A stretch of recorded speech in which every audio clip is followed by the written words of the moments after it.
আসসালামু আলাইকুম সবাইকে। Welcome back two FS tricks again. আমরা যারা কনটেন্ট ক্রিয়েটর আছি, তারা সবাই চায় যে আমাদের ভিডিওতে যে আমাদের অডিওটা থাকবে সেটা পুরোপুরি নয়েজ ফ্রি হোক। কিন্তু আমরা যদি একটা ভিডিও থেকে অডিওর নয়েজটাকে রিমুভ করতে চাই, তাহলে আমাদের নানা জটিলতায় পড়তে হয়। যেমন ভিডিও থেকে অডিও স্প্লিট করতে হয়, দেন অডিওর ন নয়েজ রিমুভ করে আবার ভিডিওতে অডিওটা অ্যাড করতে হয়।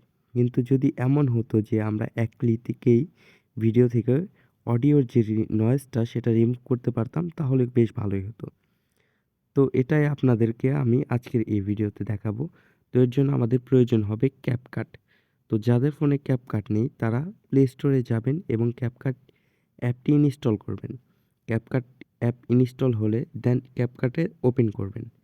ওপেন করার পরে এখানে আপনারা এডিট অপশনে ক্লিক করবেন। দেন ক্রিয়েট নিউ বা নিউ প্রজেক্ট এখানে ক্লিক করে আমি একটা আগে থেকেই আসসালামু আলাইকুম অডিও সবাইকে ওয়েলকাম ব্যাক টু দেন অ্যাডে ক্লিক করবেন। আমি একটা আগে থেকেই নয়েজি অডিও বা ভিডিও এখানে এনে রেখেছি। তো ভিডিও থেকে নয়েজ রিমুভ করার জন্য আপনাদের ভিডিও টাইমলাইনে ক্লিক করতে হবে। এটা হচ্ছে টাইমলাইন। তো এখানে ক্লিক করুন। ক্লিক করার পর আপনারা এই ডান দিকে স্ক্রল করবেন বা স্ক্রল করুন।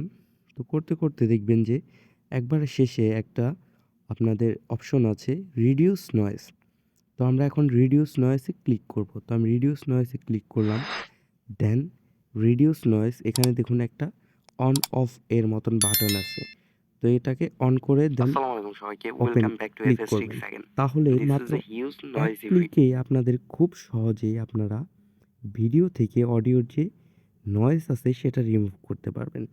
যদি আপনাদের ভিডিওর মধ্যে ফ্যানের আওয়াজ, বাতাসের আওয়াজ থাকে, তাহলে এটা এক ক্লিকেই আপনাদের ভিডিওটা থেকে অডিওর যে নয়েজটা সেটা রিমুভ করে দেবে। দেন আপনারা ক্যাপকাটে শেষের দিকে ক্যাপকাট এন্ডিং এটাকে ডিলিট করবেন। করার পরে এখানে এক্সপোর্টে ক্লিক করবেন। ক্লিক করার পর সেভ টু দ্য ডিভাইস এখানে ক্লিক করলে এটা খুব তাড়াতাড়ি আপনাকে একটা নয়েজ ফ্রি ভিডিও দিয়ে দিবে। তো চাইলেই আপনারা খুব সহজেই এভাবে একটা ভিডিও থেকে অডিওর যে নয়েজটা সেটা রিমুভ করতে পারেন।